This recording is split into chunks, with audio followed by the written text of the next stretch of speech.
All right, let's go ahead and get this started. So for today, I'm going to be reacting to some Alex Hormozi and Chris Williamson. They just recently did a podcast. This is the part two. So if you haven't caught part one, please tap in with that for sure. It was the one I did yesterday, so tap in with that. The topic for the podcast is called 24 Controversial Truths About Success and Failure. So far it has been definitely very, very good. And I'm about an hour deep. So it's a 3 hour podcast. I might do 2 or 3 parts depending on how today goes. But we're going to go ahead and get into it. All right. All right. Let's get it. Win, but people are afraid to roll. Reminder for anyone internally debating weekend plans. If you don't want to go, don't go. If they care whether you go or not, they don't care about you. And if they care about you, they don't care if you go or not. Just because you have free time doesn't mean anyone who asks for it is entitled to it.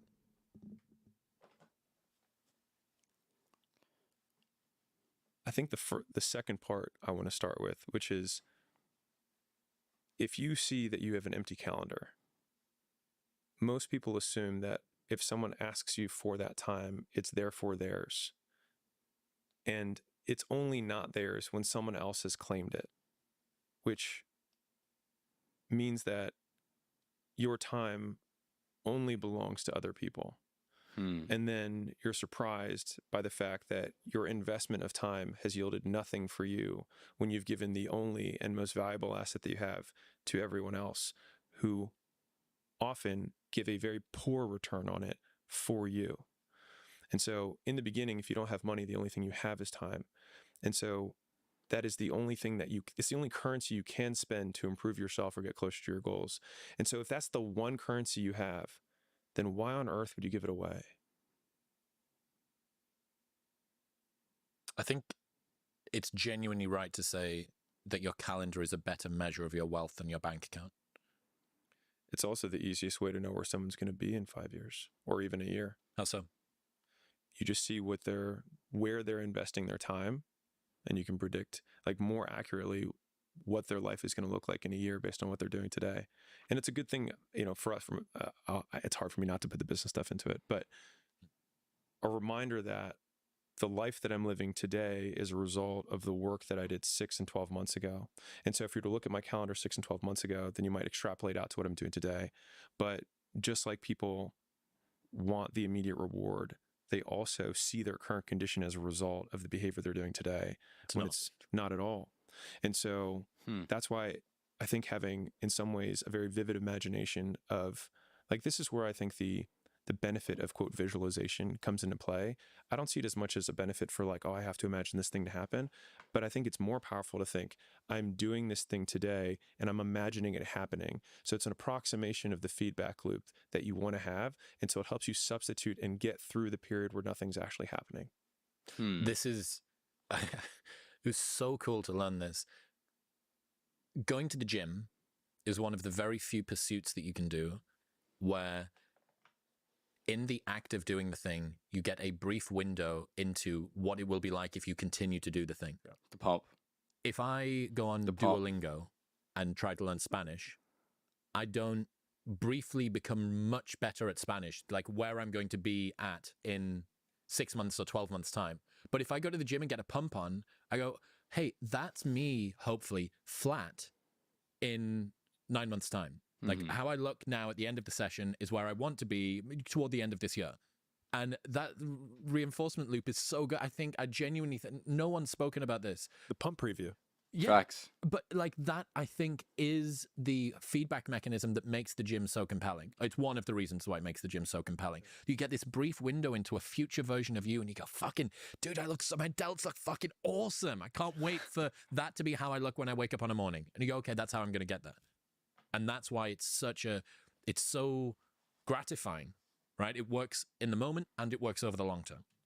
Yeah, he's definitely right. The pump is it's great, man. The pump is great. It gives you an insight to see what you could look like if you were to put in the work. If you stayed consistent and if you made improvements, this is what you could look like. And obviously, I wish, but it's impossible to do this, but I wish you could see that progress, that expedited glimpse of progress in some of the other aspects of life, but obviously that's not exactly how life goes.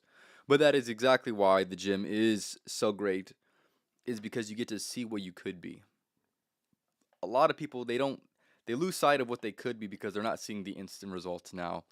And with the way that society has been going and the progression that has sped up, there's a lot of people who are just seeking instant gratification, and if they can't exactly get that or see something immediate, then they're gonna lose their attention. They're gonna get distracted. They're gonna lose sight of what their potential focus could look like, just based off of the simple fact that it's not gratifying. It's not showing enough. It's not doing enough for them in the moment. But yes, you cannot beat the pump. You cannot beat the pump at all, man. I'll tell you that.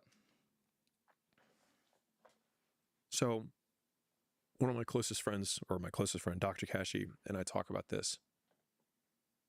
But the difference between experts and beginners is that experts have more ways to reward themselves in a given condition. And so if you think about an expert salesman, there are so many interactions they can have that they are good at that they can find rewarding and positively reinforcing. And so the goal is to develop enough skill that your external environment and conditions can deliver enough positive feedback that it can become self-sustaining. Give me a tangible example. So if you're an editor and you edit videos for a living, in the beginning, you have to, you watch a video and then you try the thing. And if it doesn't work, there is a feedback loop, it's null. And then you go back, you try it again, and then you do get a positive feedback. Oh, I made that transition happen. I made that color grading occur, whatever. I'm talking you get the idea. There are some roles like sales and editing where there's a lot of people who are music, where people become passionate because there's enough fast feedback loops in the beginning where they can try something and then get good. A master musician can pick up any instrument and have positive feedback loops everywhere. And so the more you master any skill, the more ways you can win. And so and that's ultimately what makes the rich get richer, is that because everything is so positively reinforcing, because they start to develop skills, then they do more and more of it. And as they do more of it, the rich get richer, the better get better, the better become best. And then everyone who's starting out is like, how on God's earth does this guy have this work ethic? But it's really that he has high levels of skill. And all right, I'm going to go on a tangent here, but I think it's going to be worth it. So I think about everything in terms of skills. And I have more or less divorced myself from the words like feelings, psychology, intuition, whatever. I've just taken it out of my vocabulary and character traits and tried to focus ruthlessly on what are the actions that I can take to become patient.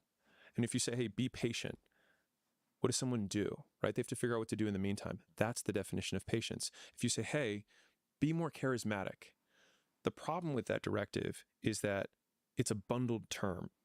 And so I say charismatic, but what it really means is 12 skills underneath of it. That means that when you walk into a room, stand up straight. When you walk into a room, look everyone in the eyes. When you walk into a room, announce yourself, speak louder, shake people's hands and look at them while they're talking. When someone talks, nod your head. If you do all of these 12 behaviors or 15 behaviors, people begin to describe you as charismatic. And in the path of personal development, we want to become more of these things, but we haven't chunked down the bundled term into the series of behaviors that create the description that people will then call us later. And I think by breaking things down, then it's not like, oh, I'm just not that insert character trait. It's really, oh, I have not mastered these 12 skills. And so by doing that, it demystifies. Much more precise. Exactly. This is from a business perspective, also really good for training employees. So like, for example, on our team, I was like, Caleb was the first person who did video with me that I ever enjoyed. And so I was like, why? And then somebody else came in and I was like, I'm not having as much fun in these sessions. And I'd like to recreate the conditions of success. And so how can I make it so that I operationalize fun? Exactly. And the most Alex Hormozi thing I've ever heard. Hey, guys, let's operationalize fun for a moment. And so we had to, but then this is the part that everyone misses, is that you then have to look with a microscope and say, what are all the little things that Caleb does that other people don't do? And so it turned out when he was behind the camera, he would be nodding his head. And if I said a banger line, he would stick his thumb out. And so I'd get these many positive reinforcement loops while I was recording. And then as soon as I was done, he would come over and be like, dude, that was fire. And then he would take out his phone and have all of these really interesting follow-ups because I could see that he was actively listening and he had thoughts. And so then when we retrained the team, we said, hey, when Alex is talking, nod your head slowly so he sees that you're actively listening. If he says something cool, do one of these, give him a thumbs up. And then all of a sudden, my recording sessions without Caleb became as good as my recording sessions with Caleb. And we operationalized Calebism, right? And so I could say, I just need you to be more like Caleb, but that's not helpful to somebody. But if I said, I need you to do all these things, then I can operationalize that. The reason I'm hitting on this so hard is because this has been such a core change in how I see the world. And it has been so useful in terms of bending reality to what I would like it to be, because there's this huge disconnect between what people want, how they describe what they want, and what it takes for that to occur. And by being able to look with detail about the character traits or the things that people who are better than you at a certain thing do, you can then stop being like, man, people think I'm a dick. It's like, well, if someone says stop being a dick, not helpful.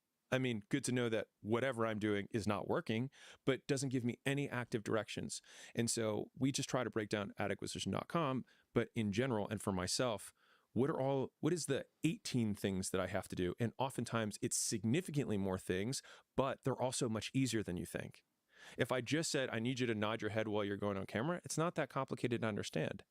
And so when you break it down that way, all of a sudden you wrap your arms around it and you're like, oh, so this is what it takes in order for me to be an exceptional videographer. This is what it takes for me to be an exceptional podcaster. I'm sure, and we call it, like, this is why I love living by checklists. But right now, if I were to say, hey, what makes a good podcast? You'd be like, probably about 128 things or more, right? But everyone on the outside says, you're so natural on camera. You ask such thought-provoking questions. Like, man, you just get the best guests, right? And you're like, sure. And so but the thing is I think this is the mysticism. This is the unknown that the beginners or the people who are at the very beginning of their path don't understand, is that there is no magic. There is no mysticism. There is no spirituality around this. Everything comes down to behavior.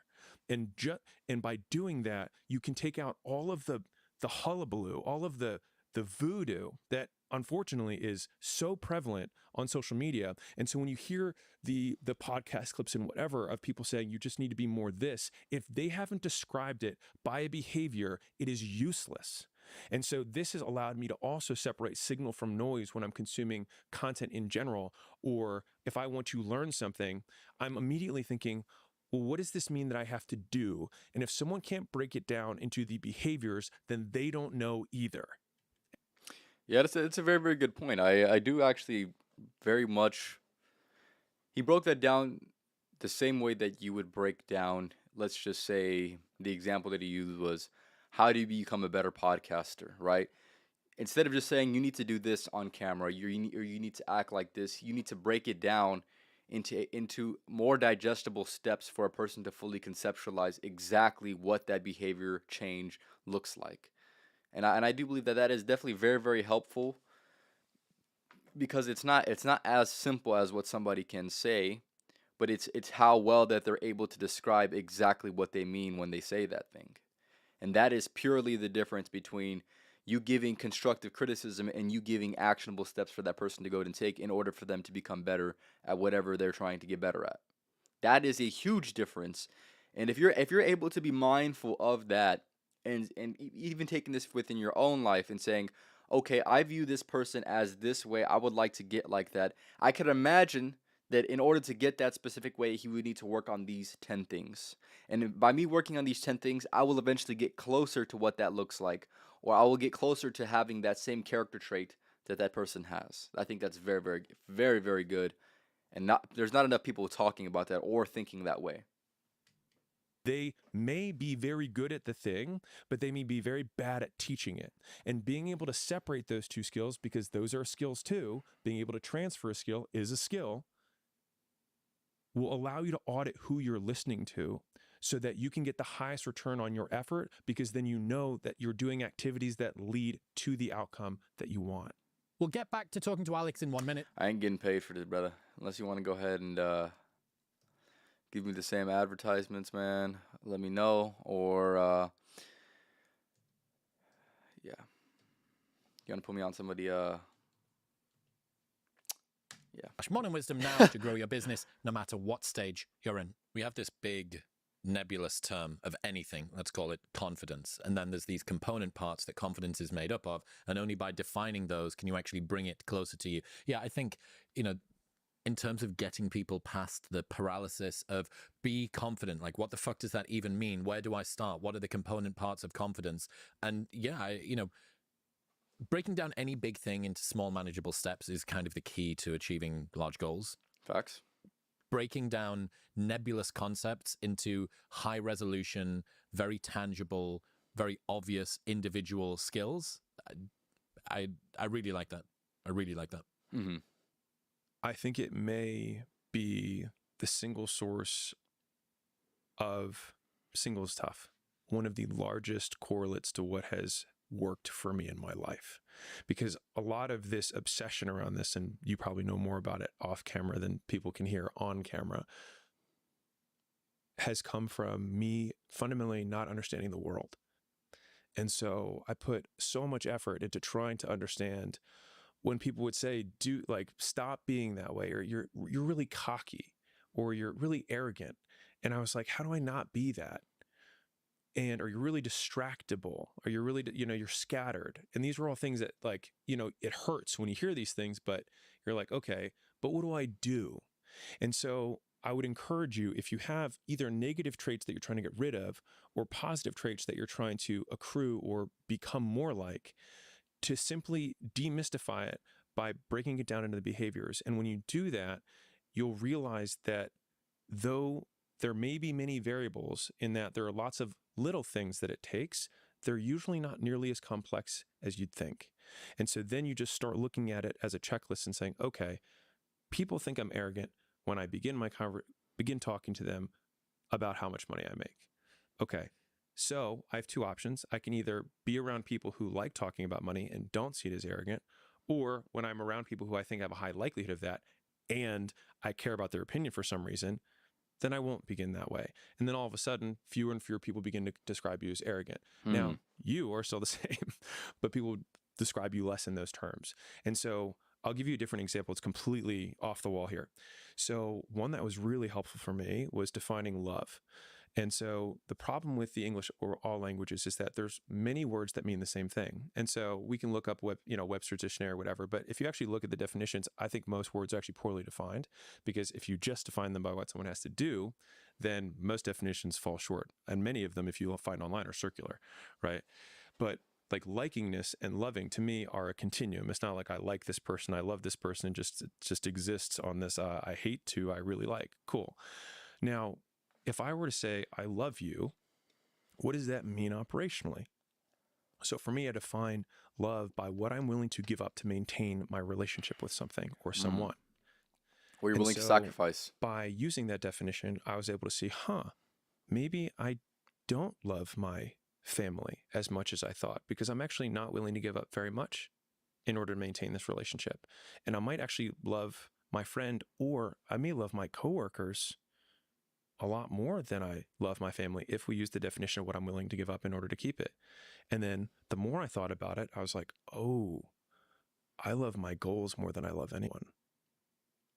I'm not willing to give up my goals in order to maintain a relationship. And so I actually, when I realized this, I sat down with Layla and I was like, hey, I think I love my goals more than I love you. How did that go down? Great. Because she was like, my whole goal in life has been to help you accomplish your goals. And I think the reason that we've had such an aligned relationship is that both of us want to help the other person achieve their goals.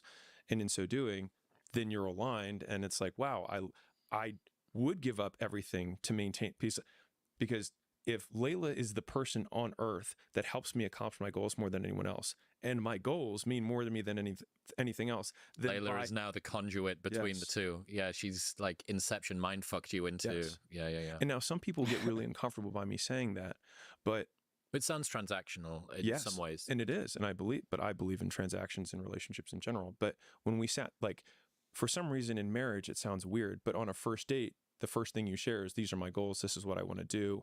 Like, is that at all interesting to you? Because if you're not aligned with where I'm trying to go, then maybe we shouldn't walk in this path together. But for some reason later, that no longer applies. I believe what you apply on first date should also apply on 10 years in. At least that's what's worked for us. And if there's ever been a moment where we're like, hey, we feel off kilter here, this feels like it's conflicting with our earlier agreement, then we reconcile it, right?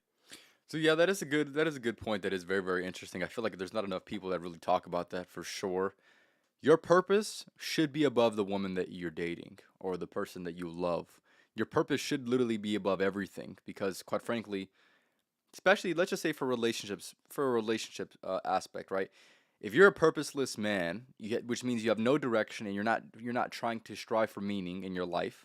If you don't have that, if you don't put that above everything else, then you'll never be able to have a woman, right? And if you have a woman, but yet you place something above the woman, that's going to help better facilitate your life and even her life if that is going to be your main priority and if that is treated as your main priority. So your purpose should be above everything and everyone, because quite frankly, you cannot be the man that you know you need to be and be the man that you're supposed to be without doing those things or being that way or fulfilling that purpose or living that meaningful life. So therefore, it has to be. It has to be above your relationship. It has to be above many different things and many different things that a lot of people are not willing to truly admit, even though deep down that's probably the way that they feel. So I think it's very, very interesting because it's like to say that is it almost sounds insensitive, but if we're being real with it, your purpose should be above everything because that is going to allow you to be the person you need to be and become the person that you were meant to become. And so I bring this up because there are so many terms like loyalty, trust, and I spend a lot of time trying to define these terms so that I can say, not do I trust this person, but how much do I trust this person? This person is honest or not. No, how honest is this person? And the only way that you can know someone is honest is if they've had the opportunity to lie, where it's not socially beneficial for them, where they lose status by still being integrous and saying what really occurred. And so I have this massive list on my phone. It's got all the terms that I refer to frequently, but I would encourage you to define them by what behavior you have to do. Have you got your phone on you now? Yeah. Can you pull up one and give sure. us a term Sure. that you like to look I'll at? give a phone one. I have tons. This is fun.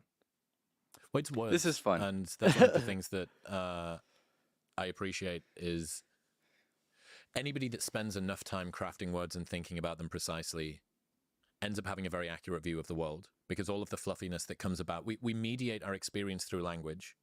And then what? You've got a shit-eating grin on your face. Oh, I've just got so many. Okay, well, pick one of your favorites. I'll do three of them.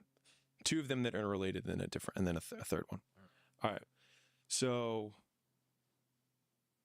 this will be really good. This will be nasty for the people who are listening at home. So learning means same condition, new behavior. So phone rings, you answer the phone, you say ABC. I say, cool, read this script instead that says DEF. Phone rings, same condition, you say DEF, you have learned. Same condition, new behavior. Intelligence is rate of learning. It's speed. It's a measurement of speed. And so it means how many times do you need to be exposed to the same condition in order to change your behavior? If I teach someone something, that script, and then on the first try they say DEF, and someone else, it takes 5 tries for them to say DEF, they are not as intelligent as the first person. Here's why this is interesting. Every person who's listening to this right now has listened to 1,000 fucking podcasts, and they're in the exact same condition, and yet they have not changed their behavior, which means 1, they have not learned, and 2, they are dumb. I can understand what he means, but at the same time, it's like if you understand how the subconscious mind actually works, all of the inputs that you put in, all the things that you hear, all the things that you've ever heard in your entire life get stored somewhere that can be brought to your attention again. So, for example, let's just say I watch a podcast. Let's just say I'm about to go to sleep and I was watching a podcast, right? Let's just say I fall asleep and the podcast is still being played. It is still entering my subconscious mind. And by it entering my subconscious mind, maybe through later conversation, whether I'm conscious of it or not, I'm going to be able to say something that I had learned from that podcast in a conversation. Or I'm able to implement something that I learned from that podcast in my own life. And now it's not necessarily a conscious thing, but that just goes to show you the influence that inputs have within your life. Inputs being podcasts, inputs being music, inputs being literally anything that you can consume or watch or listen to. All these things affect your life. To say, oh yeah, just because you didn't apply the action directly from watching this podcast means you're not intelligent. That's not necessarily fully how intelligence works. I understand his example, and like I said, this example makes sense, yes, but it's also not taking into account the subconscious mind and what it can do over time. And here's the thing, it's like this, right? Let's just say let's just say you watched the podcast 3 years ago, right? Or read a book 2 years ago, right? Let's just say you encounter a problem and you decide to go through that problem a specific way. You decide to take a specific course of action. And let's just say you had learned to take that specific action in a book and you implemented the action unconsciously. That is real intelligence to me. Real intelligence is to not know how great you're actually moving, but to be moving great and doing it unconsciously. It becomes automatic. It becomes your automatic way of behaving within the world because of what you've learned, because of what you've consumed in the past, right? That's my own definition of what intelligence looks like. How are you going to approach a situation? Have you learned enough? Have you put in the time dedicated to yourself that is going to put you in a position that if you have a problem that is in front of you, that you're going to take the smartest course of action that you know how, and that's going to give you a result. Also means that if you can control your behavior, you can also control how intelligent you are. And so if you want to be a smart cookie, then it means that you just decrease the amount of times that you do not change your behavior under the same conditions. And so when I think about this, when I teach my team, when I teach anyone, I think in these conditions. And so every time you watch or you consume a piece of content, you read a book, if you think, what behavior am I going to change as a result of this? If the answer is nothing, you wasted your time and you pretended to be learning, but you were really entertaining yourself. And so that frame has been incredibly helpful for me to speed up how quickly I take action because I don't want to be a dodo bird. So that's two different ones, learning and intelligence. One that I've been thinking a lot about with Dr. K and I, we go back and forth, is motivation. So I'll tell you a story and then I'll bring it up, I'll bring it around. So I was at an event and a young lady said, Alex, can you just give me 60 seconds of motivation? And of course it's like, dance monkey dance. And so I took a deep breath and I was like, define motivation. And she just like melted. She had no idea, right? I was like, so you want me to answer a question or make a statement about something that you can't even define. And so how would you have any idea of whether or not I actually did it?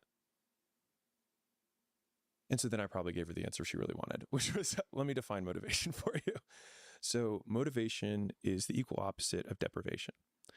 So we are most motivated when we are deprived of something. I'm most motivated to sleep when I'm sleep deprived. I'm most motivated to eat when I'm deprived of food. I'm most motivated to have sex when I haven't had sex in a while. Now, that logic carries for physiological needs. But then when you get into psychological things or intangible constructs, so like let's think about money. By that same logic, you'd think, oh, poor people should be more motivated because they're deprived of money. But that we don't see that in reality. Many poor people are not that motivated. So it would then follow, and I've seen some incredibly rich people who are wildly hungry for money. And so then it would follow that the deprivation comes from our reference point because money is intangible. And so it's how much do we perceive our deprivation around money? And so if all of my friends are billionaires and I'm worth $100 million, then I have a $900 million deficit that I have to come up. I'm $900 million poorer than the person who just is at $5,000 a month who wants to make $10,000 a month. I'm more motivated to make money than they are because I'm more deprived of it. And so in thinking about this, I then think, okay, what am I deprived of? That motivates me to go get it. And also, when I want to try and judge the behavior of others or predict their behavior, I have to think, what things are they deprived of? Because I'll have a much stronger predictive power than trying to say, how do I motivate this person? Look at what they lack. It's a much more accurate way to predict the things that people are going to chase after. It's operationalized. What do they do? So I found this. That is very, very interesting because then it kind of gives you certain things to go ahead and focus in on. So basically, it's like this, right? If I wanted to give somebody advice, I would say, well, I know, don't you want to get better at this? You're lacking this in your life. Wouldn't life be so great if you were able to be like this or do this or have this?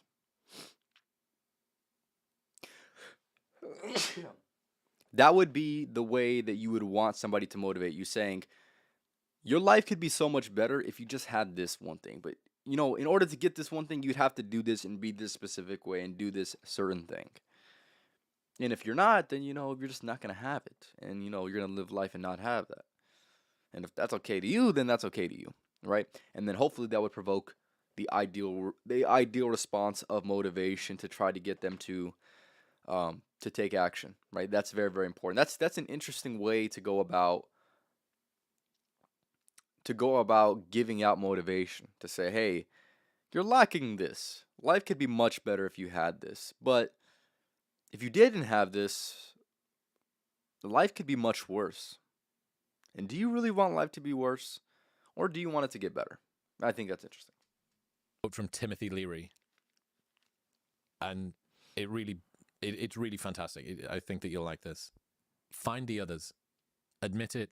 You aren't like them. You're not even close. You may occasionally dress yourself up as one of them, watch the same mindless television shows as they do, maybe even eat the same fast food sometimes.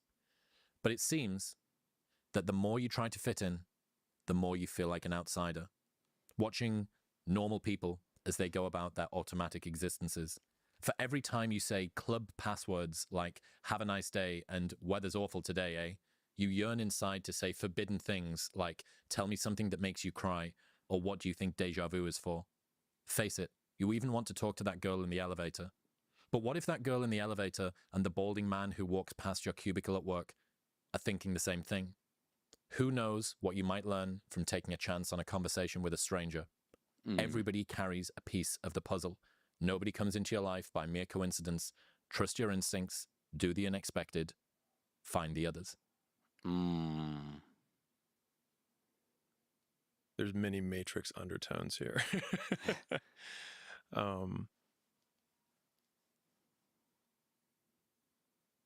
mean, I think we might have covered this on a past podcast, but the idea that many people want to be exceptional, but they're afraid of being an exception, I think is such a it's wanting an outcome without the requirement that the outcome has. And so we can't do the same thing that everyone else approves of and then somehow get a different outcome that everyone else does. And so I think that's why high agency for me is something that I look for in other people, which is, you know, asking someone, why do you believe what you believe? And we talked about this yesterday, but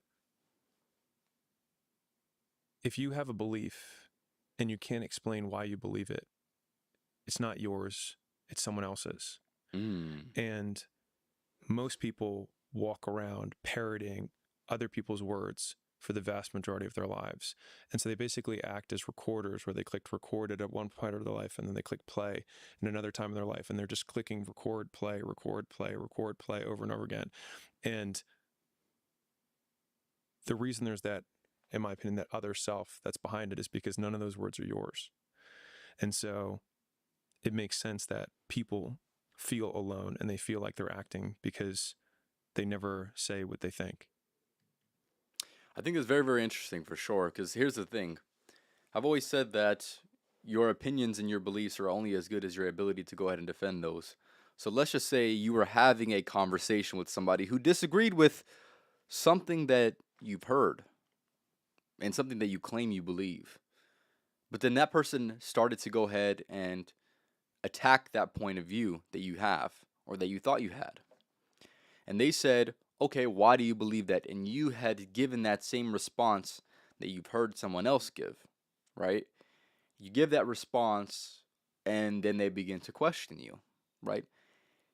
If you truly say that you believe what you believe, you should be able to defend it and it should be able to make sense to that person. And you should be able to explain why you believe what you believe. Now, if you cannot, that belief is probably not exactly yours, like Alex had mentioned. But if it's not yours, why have it? What makes it a good belief? Why just repeat what you've heard? And I feel like a lot of people, when they do this, they're avoiding themselves from critical thought. And that critical thought could lead to a bunch of different things and maybe a bunch of different behavioral changes, maybe a bunch of different belief systems, right? I think it could be something that could be a lateral thought if you just fully understood exactly what that meant and exactly what you do believe. And as a result, they also sound like everyone else because they were never themselves to begin with. It's those first three lines. Admit it, you aren't like them, you're not even close. And it sounds quite sort of self-aggrandizing or kind of narcissistic in a way to, oh, you're considering yourself as being above other people. I don't think it's to do with that. I think it's that so many people curtail themselves and optimize for a mean that may not exist.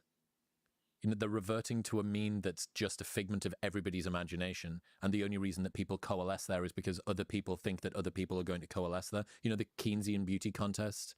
Like No. same as that, basically. I don't know what it is. Oh, okay. So Keynesian beauty contest is people make judgments on not who they think is the most beautiful, but on who they think other people think are the most beautiful. And then knowing that other people know that other people are going to make that decision based on that, you end up with this infinite regress of trying to predict things. This is what's happening with politics, right? It's not about picking the person that you want in your area. It's about making the most tactical pick to ensure that overall, accounting for the other people and what they're going to choose, that the person that you really don't want in power doesn't get the seat in your area, but somebody else in some other area. So when you have this sort of recursive, but it happens socially too.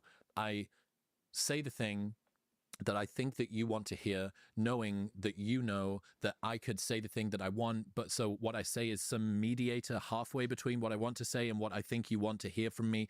And it just ends up with people, nobody being themselves and everybody being some weird simulacrum of what they think everybody else wants them to be. Mm. And if we go back, That's crazy, actually, now that I think about that.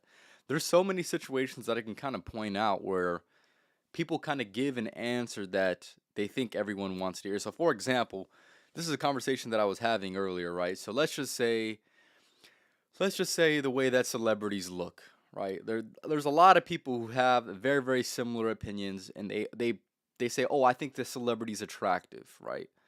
And let's just say the celebrity is really not that attractive, but so many people say that this person's attractive that other people begin to say, well, that person and a lot of other people think this person's attractive, so I think this person's attractive. And when in reality, you might not even truly believe that that person is attractive, but you might just say it because you know other people think that way, right? That is just obviously one example, but I think that's very, very interesting. That can kind of be an example that can be used in many different aspects where you just might say something because you know that it might go well instead of just saying exactly what you think and then living with the results of potential judgment or potential disagreement, right? But yeah, I think that's interesting because it's like, why would you even move that way? And I'm sure there's going to be plenty of ways that we all kind of move like this, but at the same time it's like it's really taking away from your authenticity and what you say, what you actually truly believe in, and you're kind of not exactly giving that to people, and people are not exactly giving that to you. They're just trying to be overly curative with the things that they say in hopes for social lubrication. Very, very poor, I think. Motivation. The question is, what, quote, motivates people to do this or to behave in this way? And so most times it's fear of something, right? And so they're afraid of something in their minds. But when you actually play it out, which is one of my favorite frames in the world, which is, let's take this to the hypothetical extreme, or let's play it out two more plays, two more turns. And most times you end up getting way closer to what you really want the moment after the bad thing that you think will happen happens. And so we've discussed that there's so many amazing things that have happened in my life and your life and many people's lives that happened immediately after they get out, they have something bad happen that gets them out of that realm of just barely good enough, but not really. And so we have this fear of disrupting the just barely good enough, but not really, but you're also already miserable. And so the fear of disrupting your misery feels ridiculous. And so when you think about it like that, right? So when you think about it like that, exactly, the only thing we have to lose is the current misery of mediocrity that we're trudging through every day.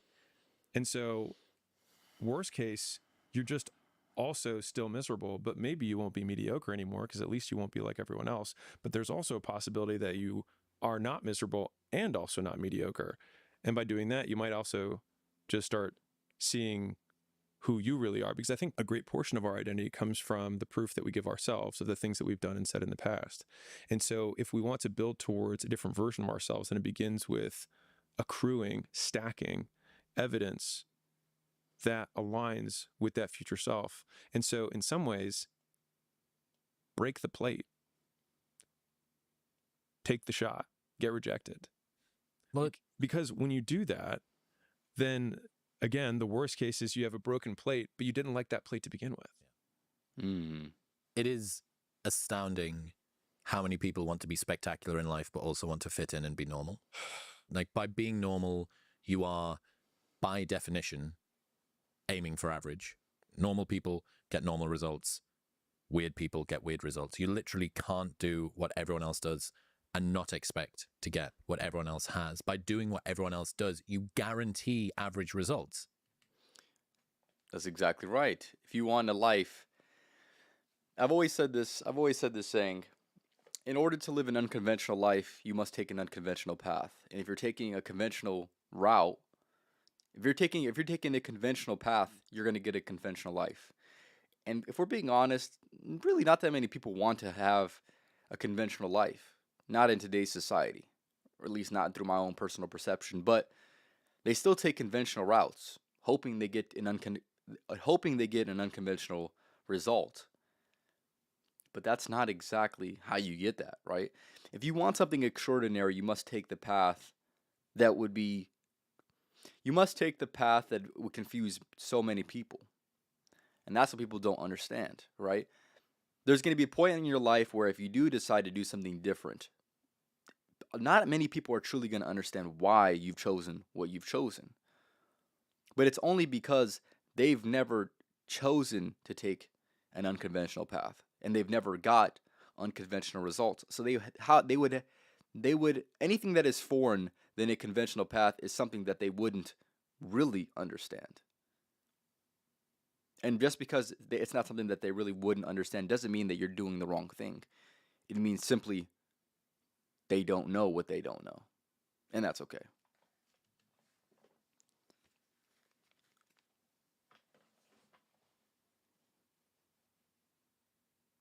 It's your brother, your mom, your friend, the one comment they're going to say, you've changed. Why are you doing another kick like this? Oh, you're going to try that now. Okay, here we go again.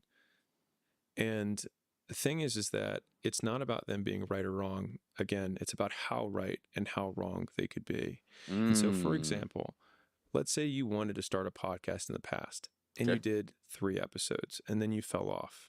And then they think, I told you so. Stop with these dreams. Stop with this crazy content stuff. You're never going to become an influencer or whatever your goal is. Replace influencer with whatever Can't your hear thing him out, is. man. Can't hear him out. The thing is that you are still closer having done 3 than having done 0. And so it's just about directional correctness and realizing that criticizers are more often correct, but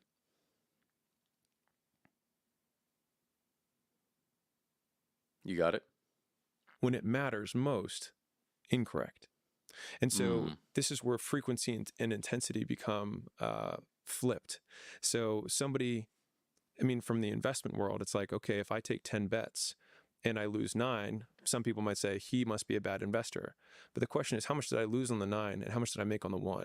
And the best investors in the world understand the benefits of outsized returns, both on the upside and the downside. And so, meaning the perfect way of betting is having no downside and having unlimited upside. You want to make as many of those bets as you can. And in the beginning, that is literally what you have. And so the problem is you have a bet that you take, you make 3 podcasts, and you didn't stick with it. And so then criticizer gets 1 point. But you lost nothing. You maybe even gained a little bit of skill. And you gain some experience, which means you're actually still better off than you were when you started. So it is a 0-loss game by choosing to begin. That's the thing about cynics. Right 99% of the time and wrong 100% of the time. I use this example because I think it really drives it home. So if you have judgmental parents or judgmental friends or judgmental whatevers, and you date people and you bring them home, if they say, I don't think this is the girl for you, they're right every single time, your entire life, except for the one person that you decide to marry. And then they are absolutely wrong at the time that it mattered most. And the thing is they get to say on your 6th girlfriend and 7th girlfriend and 8th girlfriend, because let's face it, you've been alive for a while. I have a perfect guess. I'm right 100% of the time. We'll see how long this one lasts. And 2 years in, they're like, see, you finally broke up with her. I told you at the beginning it wasn't going to last. Well, it never fucking lasts except for the one that's going to stick. Duh. Facts. And the business never works until it's the one that does. And the episode doesn't take off except for the one that does. And whether it's 10 or 10,000, eventually one does, because when you do more, you get better at doing. Facts. Which is why not quitting is the best skill. And the only thing that matters. Because by default, with an infinite game perspective, which I encourage everyone to have, the point of the game is to keep the game going. It's the only objective. Because even if I obviously come from the business world, so even if your goal was to be number 1 at business, it's like, by what metric? Enterprise value, growth, profit, revenue, all of a sudden, okay, maybe it's richest man in the world. Okay, for how long? Look at the history of mankind. Not one person has ever been richest man forever. And so you get to touch the top, even if you're that one guy, for a moment, and then it's gone again. And so you can't have that as the end point, because it is by its very nature finite. But the competitor whose objective is to continue to play can't be beaten, because by playing, he wins. This is why I think a lot of people have chips on their shoulders once they get to even a modicum of success, because everybody that starts off has this huge amount of escape velocity that's needed to be accumulated. They're starting from total inertia, lifting off where the gravity's strongest, going past all of the disbelief and the criticism and the lonely chapter and all of this stuff. So they've had to go through all of these trenches and get over all of these hurdles. And then they finally get to the stage where they're in a little bit more light altitude. They're floating out there a little bit more, and maybe their velocity gives them, or their fuel gives them more returns in terms of their velocity. And now people say, "It must be nice for you." And you go, dude, fuck you. Facts. Like, if you could have seen how much criticism and hard work and lonely nights and all of this stuff when nobody was watching, and I was unsure of myself, chronically miserable, and I criticized, and all my friends took the piss out of me, and I did all of these things. I had to go through all of that for you to now say must be nice. And that's why, Cameron Hanes carries this rock up a hill, and it says poser on the back of it. It's 72-pound rock, and he carries it up a really, really steep hill, and he does it with, sometimes there's cameras around, but a lot of the time there's no cameras around. And he does that it's the only work that matters is the work that you do when nobody's watching. Yeah, and they were mentioning a good point, right? Everybody who says stuff about you, let's just say you're trying something new. Everybody that says things about you, most of the time they're right until they're not right, right? And the only thing that's going to guarantee that one time where they're not right is basically your ability to not give up. Your ability to say, I'm not going to quit. That's pretty much it. That's the only time that you'll be able to prove somebody wrong eventually, is if you dedicate yourself to something and say, I'm just not going to quit. I'm just going to continue to get better. Even if people don't see the results, I'm just going to continue to get better. And then you go from the crazy guy to a genius in a very short amount of time. And that is what I believe the trajectory that I'm on right now. You don't see the immediate results, in which the immediate results, for the most part, if you don't see any immediate results, most people would quit. But it's something to be said about the people who just are persistent, are consistent, persistent, and they just don't give up. Those are the people who are truly meant for something that is actually is truly meant something that they're actually deserving of, because they decided to never give up. You need to see that side of yourself where you're putting in an abundance of work and you're not seeing an abundance of results. That is where that is where true character is tested. That is to test your faith. That is to test everything, right? Exactly like the comment just mentioned. 10,000 hours to become a professional. 10,000 hours to become a master. Exactly what that is, right? Are you willing to put in the 10,000 hours, or are you not? And if you're not, if you put in 8,000 and you quit because you're not a master yet, then you were never deserving of that. And it's as simple as that. Even though you put in the work, you didn't put in enough work. You're only crazy until one day you're a genius and you're right and everyone else is wrong. Work to that day, because what else do you have to lose? The reason the goal isn't coming at you fast enough is because every person you've seen accomplish the goal, you only see it the moment they accomplish it. And the reason that it hurts so much when people are like, must be nice, oh, that happened overnight, is because every time you fail, no one cares and no one sees. But when you finally win, people take notice. Discredited. But it's the only time they notice is when you actually win. And so to even further reinforce the point, the fact that everyone looks like an overnight success means that the 10 years where they sucked, no one saw. And so the fear that you have about people noticing the fact that you fail is ridiculous, because they're barely going to notice when you succeed.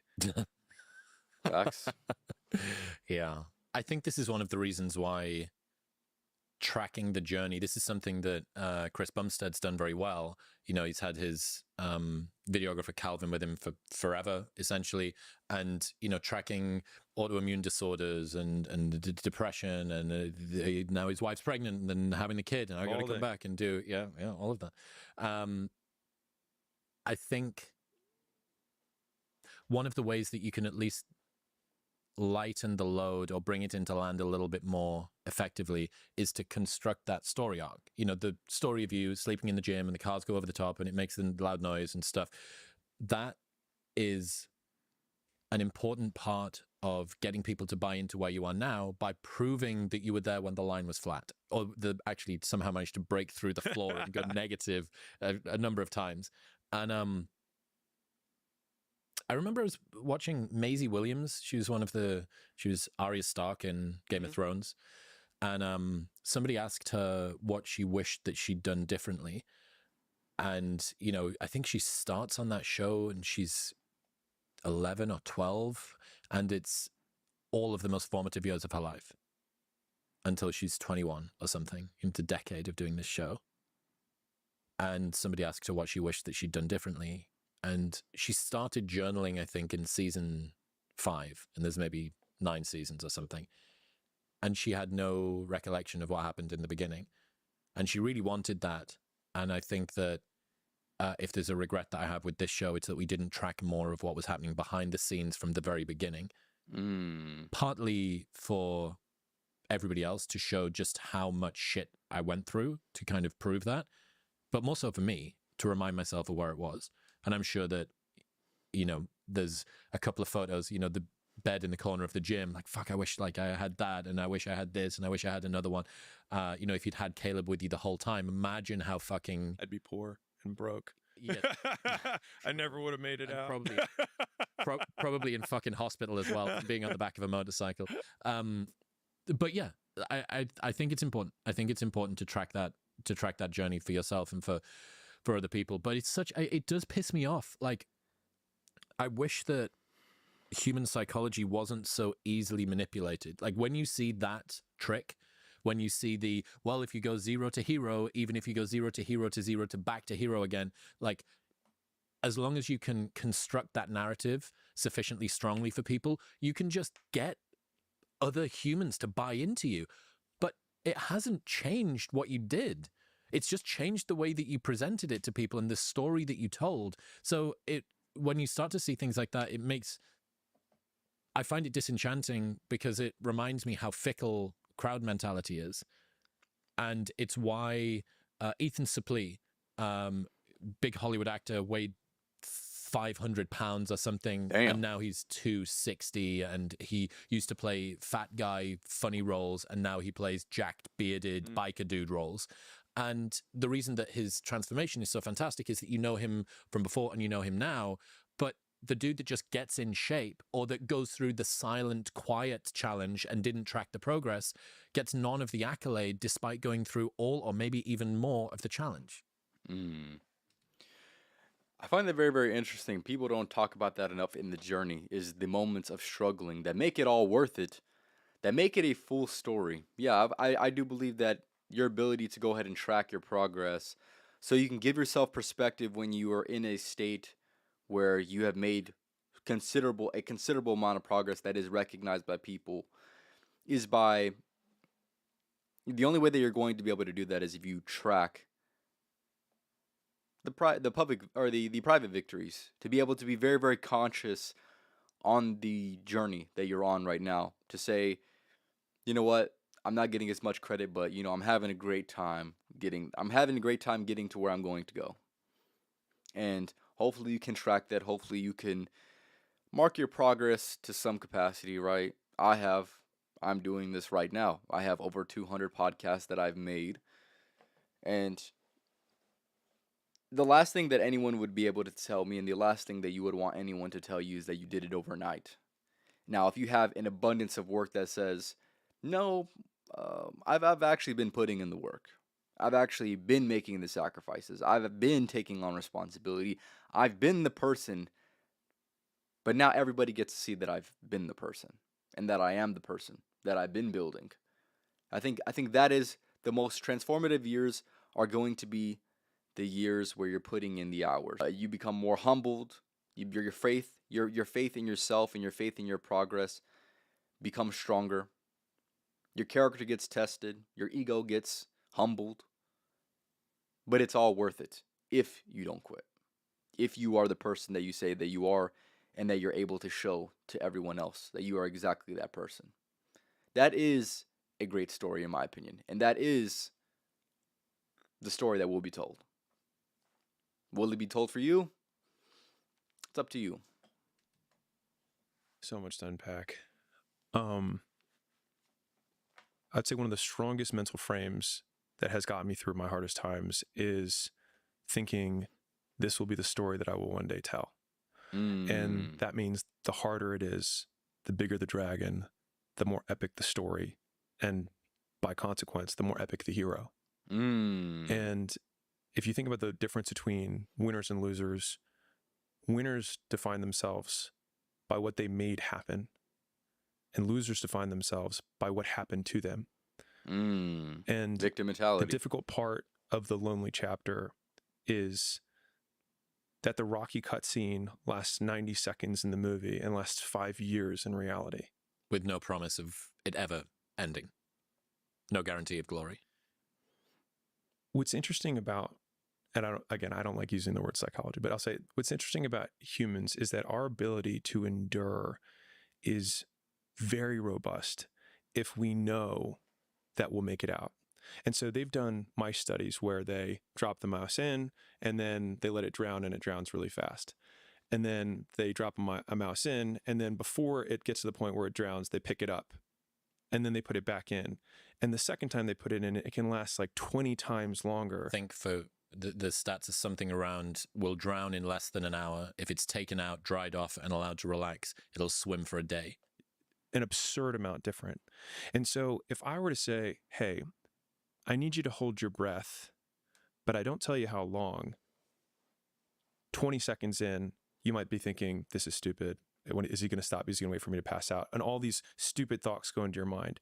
But if I say, I need you to hold your breath for 3 minutes, your lungs might burn, but you can see that there's this end that's coming. The difficulty with personal development and entrepreneurship is that you don't know when the end is coming, but you still need to fight like the second mouse who gets out, gets dried off, and gets put back in. And the only certainty that I can give you is that it's the same thing that every other mouse, every other person who got through that period went through. And you won't die. And if you do die, you won't care because you'll be dead. Facts. And so, best case, you win. Worst case, it won't matter.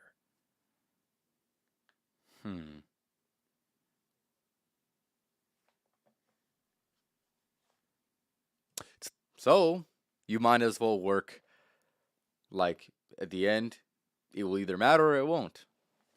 And it's as simple as that. But your only option should be to be putting in the work. Because here's the thing, if you're not putting in the work, well, you're going to be nowhere.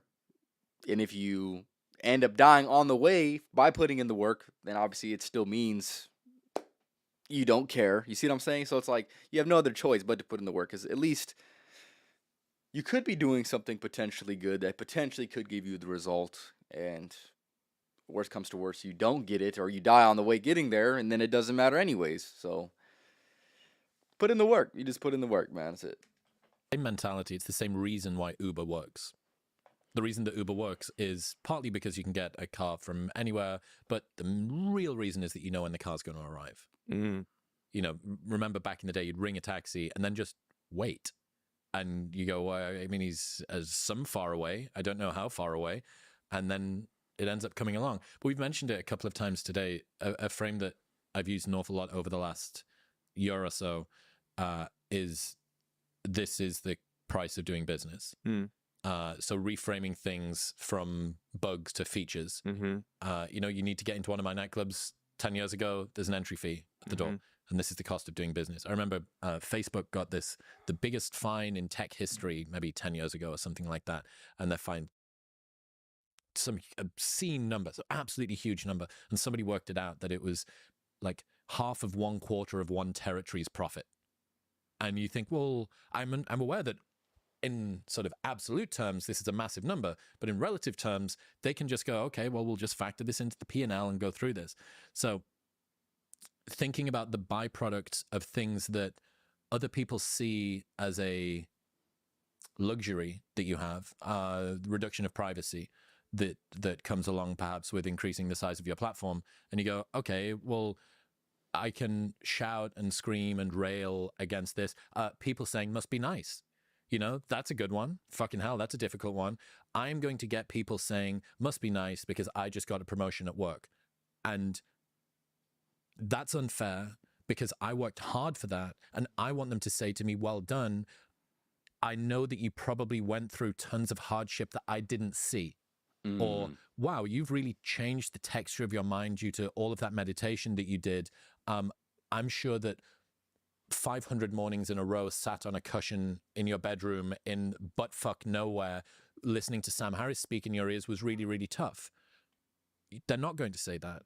They're going to say, well, I mean, it's all right for you, man. You just don't seem to get angry that easily. And you go, dude, you know fucking nothing about me. You have no idea how hard it was for me to get from where I was to where I am now.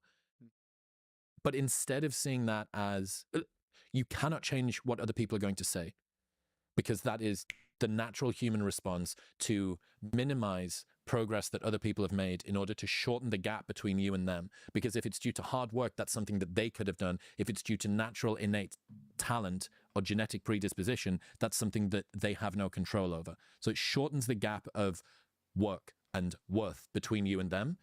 So instead of seeing it as, oh my God, this is malignant and a personal curse and so fucking unfair, you just go, this is the price of doing business. If I want to be a mindful person, people are going to say to me, dude, you just seem so calm all the time. I wish I was like you. I wish I was built like you, but you know, I just had too hard of a childhood.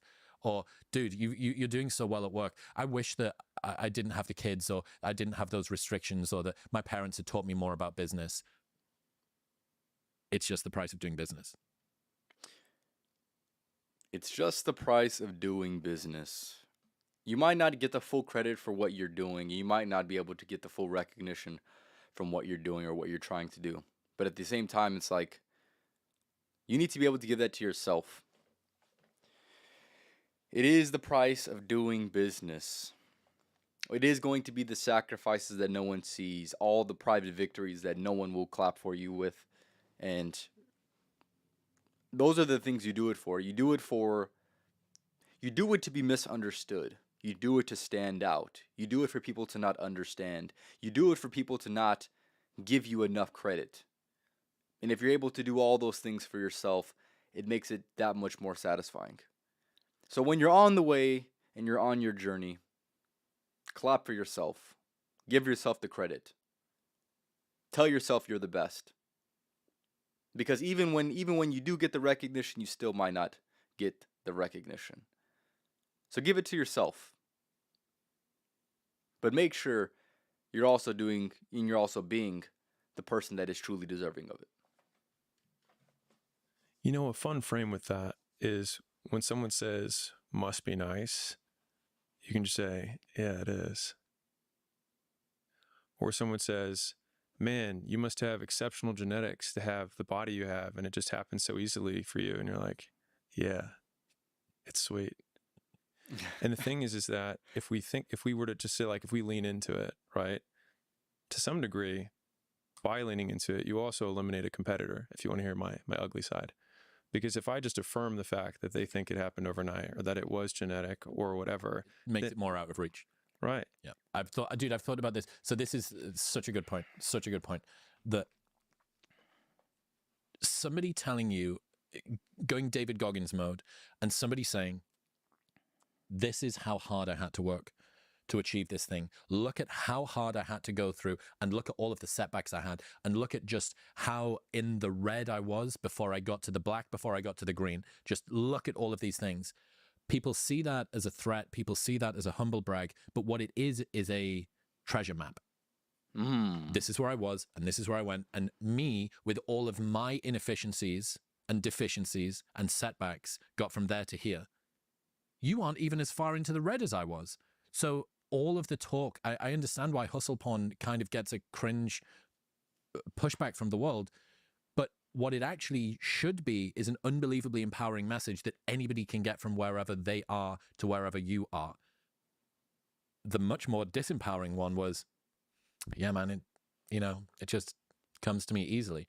So yeah, if you really want to fuck somebody up, tell them that it's ineffable. Tell them that it's ethereal and astral and you can't get here.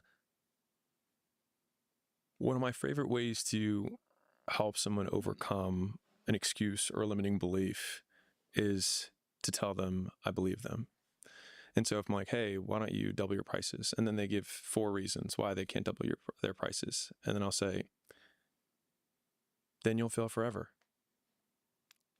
And then Damn. They're like, well, no, because X, Y, and Z. Perfect. And it's like, great.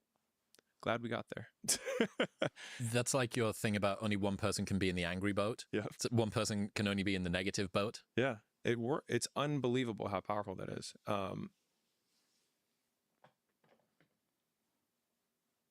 What's interesting about a lot of the discontent that we have around how people judge our success or achievement is that we have this unspoken demand that they have a visceral understanding of everything that we went through without having been there.